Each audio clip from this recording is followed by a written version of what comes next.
What's up, everybody? Welcome to another episode of the LA Soccer Hub Show. My name is Gio Garcia. Today's Monday, June 7th, a day after the first inaugural CONCACAF Nation Leagues final played yesterday. You had Mexico versus United States men's national team. It was an instant classic. It was a thriller, had all the emotions, everything you expected, between a U.S. versus Mexico game. It was exciting. So we're going to get into that, but I want to introduce my guest. We got Juan Pablo Marquez. Juan Pablo, how you doing, brother?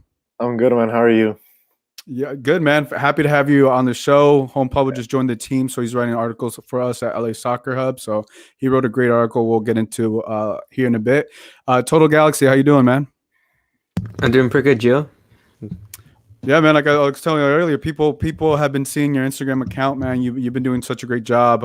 Yeah, they love the work that you're doing, man. So definitely keep it up because I was asked about in the media room of the type of content you're putting out.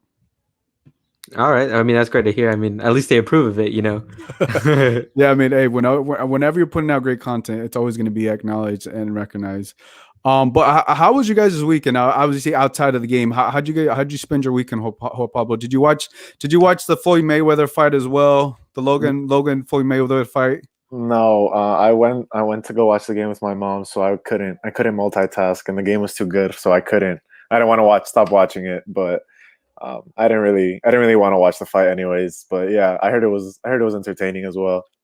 What about you, Total Galaxy? Did you watch the Floyd Mayweather fight? To be honest, I was contemplating it for a little bit, but I kind of thought, you're talking about like a great boxer, but he's pretty old, and then Logan Paul, who's very inexperienced. So I saw a bunch of the stuff going on Twitter, how it was basically like a hug match for the whole 8 rounds, I think that they went. But at least people were entertained, and they're both entertainers. Got lots of money. Mayweather for sure is capitalizing on all the bank he's making through all his fights during his career, so good for him. Yeah, that's the thing. I mean, the funny thing, I was at a watch party watching the game, and a guy literally had it pulled up on his phone while watching the U.S. Mexico game. But he was like streaming it from someone like that was showing it on the TV. It was like a Facebook Live thing. But Oh yeah. I just found it funny that he wanted to watch both, and it was very interesting to me. But obviously, nothing was as entertaining as this game. Like I said, I went to like I don't know if you guys ever been to in downtown. It's called like Chuperia. So I went there with PBA, with Pancho's US Army. They invited me. I went to go watch the game. It was exciting, man. They had a lot of fun. First time there, but it definitely got rowdy. Have you guys ever heard of that restaurant? Um, it's in downtown, right? Or like by Yeah. USC? Yeah. Yep, No, right next to USC. I haven't gotten the chance to, but I'm of age, so I think I'll go soon. I recommend that. I think they're gonna host a lot more like watch parties there, viewing parties there next time, and like pretty much had like the whole back room, and I mean every TV was on and stuff. There was only one U.S. men's national team fan there, pretty much all Mexico fans. So I mean he walked out happy. The rest of us that were watching, we couldn't believe it, but nonetheless, it was exciting game. Going into this game, right? I think we're all just like still like, okay, what is Nations League? What is CONCACAF? Some people are like, why even have this tournament? But I think it was great for both teams, right? It was great for the U.S. men's national team. This is the first time, you got all the big stars, the Pulisic, right? McKennie's, the Serginho's, Des, everybody together to actually play with each other. On Mexico side is a little different story, right? You didn't have Raul Jimenez. There was questions about Chicharito, should he been on the team? You didn't have the full healthy team, but you wanted to see how they did, and obviously and how Coach Tata Martino would do in this game in this final. But Total Galaxy, what were your thoughts going into this game? I've said on the record multiple times that I'm not really a huge fan of the Nations League just because, I feel like it's just a quick cash grab. And essentially, they're just copying the European model. I guess for some people, it can weigh a lot more for them. Personally, I weigh this tournament very little because I still prioritize the Gold Cup as the main. You should be winning, putting everything on the line for this trophy instead of the Nations League. But hey, for the first ever final for the Nations League, this game was great. The final was great. I guess you would say the trophy, I guess, has a bit more weight to it now, especially after that almost instant classic of a U.S. versus Mexico match. So CONCACAF got what they wanted, and good for them. Yeah, Juan Pablo, what were your thoughts? Yeah, I mean the Nations League is just a made up tournament to get money, like Total Galaxy said. I mean I guess it helps the Central America and the Caribbean's team go up and or get FIFA points, so their ranking goes up. But aside from that, it's just a money grab. But this was one of the most exciting U.S. Mexico games up until the the Rose Bowl one for the to pass to the Confederations Cup. So I didn't feel as excited as any other game until then. So it was a real classic now. Yeah, and I kind of felt the same way that I was like, okay, it's like obviously we expected both Mexico and US to be in the final, right? But we didn't expect to see a game like this, right? To like you guys mentioned, an instant classic, right? It's gonna go down in history, right? And I'm with you. I think the last game that was this thrilling, this exciting, was when Gio Dos Santos at the Rose Bowl Stadium when he scores that that chip over what is it, Tim Howard, and he's like smacking the ground, and I mean that's gonna live on forever, right? But also this game did that, right? With all the different things, Zach Steffen going out for the U.S. men's national team, Mexico going up, and everything that you had going into the story, right? Like there was questions about Greg Berhalter. A lot of fans still feel uneasy about him, and some of the substitutions and all that. But nevertheless, it definitely lived up to the hype. Like you said, CONCACAF, got what they wanted, and this is a great way. If you want to continue this tournament, no better way than just have an explosive game like you did, right? And people are going to remember this game. People are like, oh, I remember when I went to the game in Denver or whatever. This is going to go down in history. Now we just need to add more teams, right? So it's like this essentially is competing with the Gold Cup, right? Which is also CONCACAF's thing. So it's like, how are you going to separate the two, right? That's going to be the interesting thing moving forward with these two with these two tournaments going on. And we're talking about the Gold Cup that starts in about 3 or 4 weeks here soon, so we'll see what happens there. Quickly in the chat, G-Man says, hey Gio and Alex, he also says, kind of wish more teams were involved in the tournament. Completely agree. I think more teams are more nations and more teams are going to get involved. I will say this though, that like just Costa Rica and Honduras really put in a good fight. Like Yep. USA Honduras was going at it. They were going head to head with them, playing well. I think if I'm correct, their goalkeeper won the Golden Glove for the tournament. Costa Rica as well kept pushing up. Mexico going up to penalties. Really, I mean, it's a big possibility that we couldn't even have this match. To be honest, it could have been Honduras and Costa Rica if things went a couple of different ways. So it's good to see not only that the other teams in CONCACAF are playing to a level that's the same as the two big nations, and just in general too, like we talked about earlier, the Nations League, I guess, was a success. Really competitive games, sure, there was low scoring for the semifinals, but hey, you get the teams in CONCACAF playing at a high level, and essentially that's good for everybody in CONCACAF. Yeah, and I think also just like the ratings, right, of everybody's going to tune in more, right? And I think everybody's been waiting to watch, right, both all four of these teams, right, and how strong they are. But Juan Pablo, what are your thoughts on Honduras and Costa Rica? It was a good game. I didn't see all of it. I saw the second half, and it was definitely entertaining. They both wanted to win. It wasn't just like usually in third place games, the tournament's over and teams just kind of don't care, put their subs in. But no, both teams wanted to win and wanted to give another spectacle. So people got the spectacle they wanted, and they should leave happy with the Nations League. CONCACAF definitely got more than what they expected for watching how the tournament played out. Mexico into penalties against Costa Rica, and then the amazing late winner against Honduras by the U.S. I mean, Honduras could have beat them if they put their chances away, but it's just soccer, and sometimes things like that happen. So yeah, CONCACAF should leave happy with this, and definitely happy to see how the Gold Cup turns out, because yeah, I mean, if this is just a taste of the Gold Cup, right, you're gonna have more teams and the more of the competition. I think that's going to make it more interesting, right? But I also think, right, as a competition, as the games get more exciting, you want a competition to grow as well. Josue in the chat has an interesting point that I've been thinking about as well. He's like, I'm a believer that the direct benefit of the teams level, Mexico needs to return to Copa America instead. I don't know if that's going to happen, but I get what you're saying, and I'm with you because of the competition. There's more competition there, right? I wonder if this Nation League could be that thing for Copa America, and that could potentially be a way you get some of the South American teams, some of the South American countries to play in Nation Leagues, and it's going to give it more of the value, right? I think we're starting to see a little bit of that. But instead of Mexico going to Copa America or the U.S. men's national team, how about bringing those teams? How about bringing a Brazil? How about bringing a Argentina, a Colombia, right, or Uruguay come in and play Nations League, right? You play in the United States. There's money for everybody, right? There's a big fan base.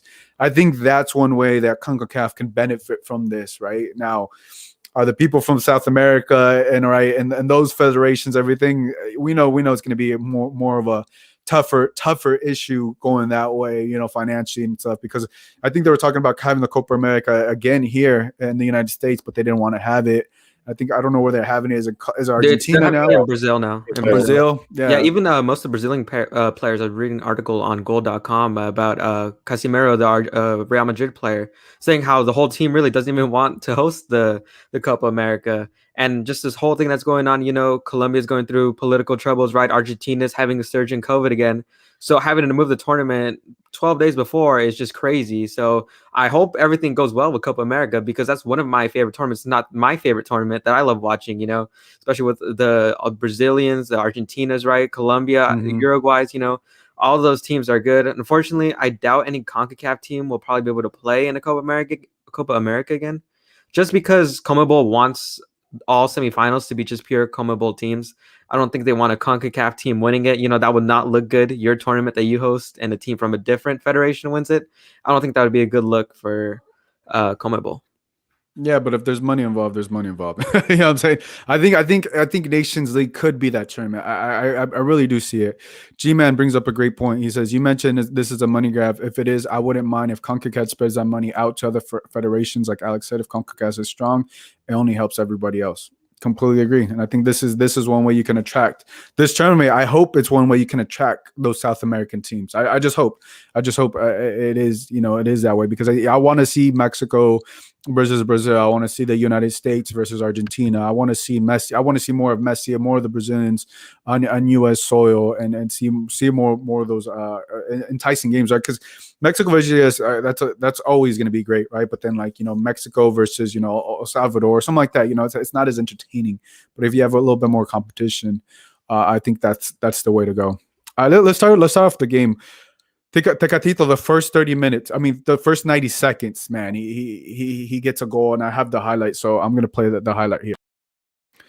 And I think that's why Herrera went with his cleats up to Ethan, and I think that's what started everything, right? Obviously, Herrera shouldn't have done that, but I think we expected more of this, and I expected more of this to happen, right? And I think you even saw the ref get shoved there, right? I think the ref bounced him there, and I think he was surprised too of how much, how much hostility and everything was going to happen. But I think that was the crazy thing about this. I think like a minute afterwards, like I think Weston McKennie is also after this play.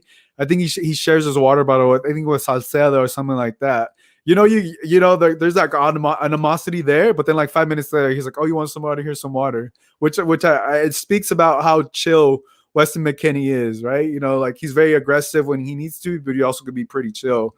But what are your guys' thoughts about fans throwing things on the field, which we know it's going to happen? I don't know how you change it, but what I think these are things you're going to expect, right? And I don't know how CONCACAF is going to change those things. Yeah, like you said, it's just not going to change. In Argentina, they throw pepper spray in Boca River matches. They're crazy. European ultras aren't, these, respectable, decent people as well. Shakhtar got relegated this season, and the players got chased on the streets, for getting relegated. And, you get death threats all the time, even at a club level, let alone the national team level. So it's just not going to stop. I guess you just have to go play at stadiums with borders or something, so they can't touch the players. But it's just not going to stop. With the Mexican word, there's other words that Mexicans can use, but I just don't see it stopping, because Mexicans, it started between Mexican clubs. So yeah, it didn't start at a Mexico-US game. It started within Mexico itself. It's obviously not the right word to use. There's obviously other derogatory words, or not non-derogatory bad words that you can use. But yeah, I don't think it's gonna stop. But FIFA's stopping the game obviously makes them hush up, and making Mexico lose points obviously makes them quiet. But yeah, I just think it's just part of the game too. They're fighting. I liked it. I like to see them, get in each other's faces, scream at each other, and gave both teams more personality, and makes the Gold Cup final, if they both make it, even more exciting and anxious. Okay. So, yeah, no, I agree with you. So the stream is down, guys. If you're watching on YouTube, just give it a refresh button. I don't know what's going on. I try to check it. So if you guys are watching on YouTube, give it a refresh button. Andy's coming in with the heat today. He says Juan Pablo's Wi-Fi equals LAFC set piece defending. Logan Jones in the chat says maybe ban all the fans for saying that word. Yes, you can do that, but how are you going to find all the fans? You know what I'm saying? Like how Exactly, you... and who knows if it's even Mexican fans, maybe it could be a fan from the opposing team trying to stop the match. Any of these things are possible, and just that whole word has just been engraved in the culture of Mexican football. If you think about it, almost every Liga MX match that you'll watch, you'll hear it once, and just also too, just the throwing stuff on the field has kind of just been engraved in that culture. I've watched so many Liga MX games where the fans just start throwing tons of stuff, I'm not gonna like sit here and say like I don't want to see it, because I do a little bit to some degree. Not hit the players, but just that passion. That's what makes this rivalry so good. You want to see? I don't know if the players. I didn't say I want them getting hit, but I want the fans to maybe just toilet keep paper. Maybe toilet paper. So that's toilet paper is fine. Streamers, whatever. I don't know. We're gonna advocate that. I'm not advocating. I'm just saying. I like that the fans are making this rivalry so intense, and they're just creating another aspect to it that you just love to watch. Because this game felt like a true rivalry game. Like you could tell these two teams 100% just didn't want to let the other one win. And at the end of the day, it's good for soccer, it's good for CONCACAF, and it's just good for growth in America, really, just having a rival that you want to take down every game, and the fans being a part of that, and just, making you want to hate the other fan base even more. It's the whole dynamic of this intense rivalry that I personally think is the best rivalry in all of international football. Yeah, no, I'm with you. Knox says CONCACAF Gold Cup is the only real cup for teams to compete. I feel like Nations League should stick with only lower tier CONCACAF teams. I'm gonna go opposite on that. I'm gonna disagree. I want Nations League could be a step above Gold Cup if you bring in the Brazils, Argentinas, and all that. I think, and you can still have CONCACAF teams, but yeah, I think Nations League should try to be above to try to achieve. We'll see if that happens. Looks like the stream is back. G-Man's stream is good, and he says the feds can't stop us. It says it was suspended for policy violation. I don't know what violation. Oh, maybe we had the videos. I think maybe the highlight videos. I apologize. Maybe that's why they brought it down. I don't know. We will give credit. I'll make sure I give credit on these videos that I was using. I did not know we could. I was showing highlight videos, so we'll see if they keep us on here. But yeah, is there anything you guys want to address? Oh, let's talk about Chicharito, right? Logan brought up a point here. He says, "Love how all Mexican fans saying that Chicharito would save us." I don't know if they're saying they would save. I don't know. Anybody said he would have definitely changed the match. Yeah, he completely changes it. He changes the match for sure. I mean, what he's doing with Galaxy, you put him there with Tecatito and Chucky, it's a different ballgame. He's in good form right now, really good form. Sure, he didn't score in the last match, but still, he's dangerous nonetheless. Yeah, and let's talk about that, because I think I just texted with someone. I just texted with someone that's really in the know. So, I think what I heard with Chicharito and L3 and Tata Martino, I think there was some. I don't know if there was something said or something like that, but this is what I've been told. That one of my contacts said is from multiple people that Tata is just not a fan of Chicharito, but I think a lot is personality based, but what specific reasons, not sure. Some have gone as far as saying that Chicharito brings a toxic environment to the national team. So that's the word I just got there, because I texted someone that's really in the know with the Mexican national team. And right, if Tata Martino is not a fan of Chicharito, that makes it a little bit more difficult. And we know they haven't spoken, right? But I think when you have a player that hasn't closed the door, like Carlos Vela has closed the door, I don't see Carlos Vela coming to play for the national team. I do see Chicharito. What are your thoughts on that, on Tata Martino, but supposedly not being a fan of Chicharito? I just think Chicharito has a different mentality than the rest of the Mexican players. In his interview with John Sotliff, he said, "Hay que imaginarse cosas blank." So he just has a different mentality. He's the Mexican leading goal scorer. I think he doesn't take a lot of things from people, and I think that's where Tata disapproves of, because he's Argentinian. He has his personality, and I guess if Chicharito just doesn't listen to him, maybe that's where the problems arise. It's not a soccer problem. It's definitely off the field, because he's clear of Chicharito. He's also clear of Pulido. I mean, I don't know why you bring in Henry Martin when he wasn't informed this season. He hasn't been playing. And then Pulido has been playing and he's been scoring. So he was the person you were supposed to bring on. But after this final, there's like, okay, I guess Tata Martino has to be like, okay, it's only a month that you're gonna be here. I guess I have to, deal with you, or you just don't talk to me as much, and and just do what you have to do on the field, because Chicharito needs to be there. He has to have some respect, have pedigree. He's earned his pedigree in the Mexican national team, and it liberates Tecatito and it liberates Chucky Lozano to be dangerous on the wings, because Tecatito did damage against Yedlin, and Chucky did his damage too, and those wing players just need to be liberated on the wings and not have to focus on having to slot in the 9 spot sometimes. So Chicharito needs to be there. I mean, it's not like he just only scored 2 goals and like for Galaxies. He's been the leader. He scored what, 7 goals already this season. Nobody expected this. Nobody in the Mexican press expected this, and he's back. So he ultimately needs to get his shot. If it's in the Olympics or in the Gold Cup, I don't know, but he needs to be representing Mexico this summer in one way or another. Mm-hmm. Galaxy? Oh man, I just I understand, because managers and players, that whole dynamic of their relationship is completely different than how they perform on the pitch, right? If Tata Martino just really wants to close the door on him, then I really don't think he'll come back. At the end of the day, Tata Martino is going to have to realize and just, I guess, humble himself, really be like, hey, the players that I currently have at this position, aren't the quality that I want. They're not in form. They haven't played much this year, and they're just not what I'm looking for in my play style. Chicharito, he with Greg Vanny, right? Like, he's been pressing a lot. He's been holding up the ball as well at times, getting creative, dropping down a little bit into the midfield. And I feel like kind of that's what Mexico needs right now. He's obviously dangerous, and his game is predicated on him being dangerous in the box. It's just going to come to the point where Tata Martino is going to be like, hey, I know me and you haven't gotten off to a really good start relationship wise, but we need you. The nation needs you, really. And just the fact is, we got to put the beef, I guess, or just we don't have the respect for each other there yet, but we just have to put that aside. And, we need you.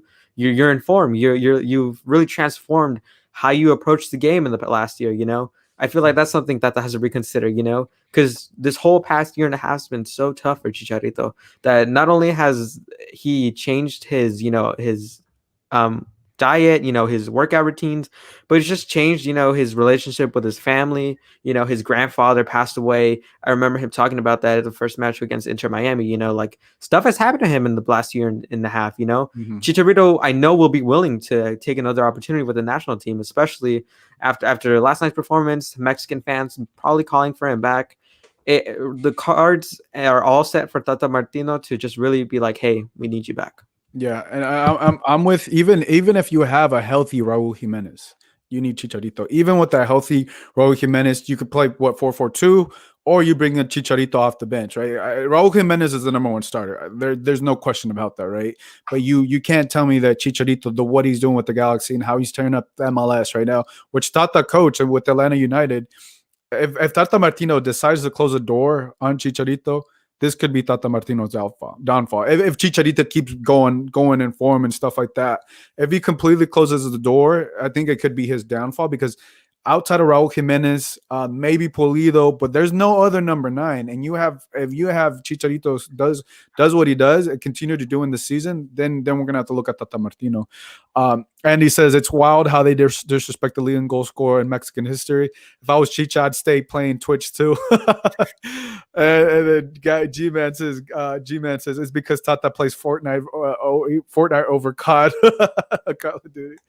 That's hilarious. But yeah, we'll see what happens, man. Nevertheless, props to the U.S. men's national team. They won it. They took care of business. They were supposed to do. Ugly game because of the refs, right? We didn't want to see that, but overall, instant classic. It's going to go down in history. We're going to remember this game. But now, three weeks moving forward, we'll see. What happens. If, like we said, is Chicharito going to be a team? What happens with the U.S. men's national team? How are they going to look, right, in the Gold Cup? And it's gonna be exciting, But with that said, Total Galaxy, let the people know where they can follow you. Yeah, so just follow us on Twitter and Instagram with the handle at TotalGalaxy. We'll, for all the Galaxy fans that are watching, right, we post news, rumors and stuff like that.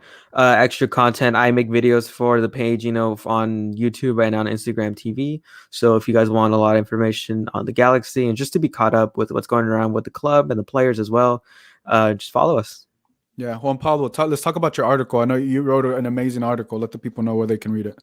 Yeah, so Gio's giving me the opportunity to write for the LA Soccer Hub, and where I talk about the Galaxy and LAFC. So this weekend we put out five things LAFC needs to do this international break to get back to championship aspirations. Worked hard on it this week. Give it a read and support. So yeah, I mean, you can follow me at JP_Marquez20 on Twitter and on Instagram JP.Marquez, where I'll be more active now and we can start talking some football. Yeah, definitely, guys. Definitely read the article if you're an LAFC fan. He really dove deep into there. Funny, some of the feedback that some of the people have been saying. They're like, yeah, number one, win, and I was like, well, clearly, yeah, you got to win. And I was like, okay, yeah, they clearly got to win. But I mean, I think that's a little too obvious to just write there, right? But Juan Pablo really dove deep, and the 5 things there. Obviously, great job by him. So check out LASoccerHub.com on there in the LAFC tab. And he says, good stuff tonight, fellas. Keep it up, Alex and JP. G-Man says, Alex and JSP closest besties now.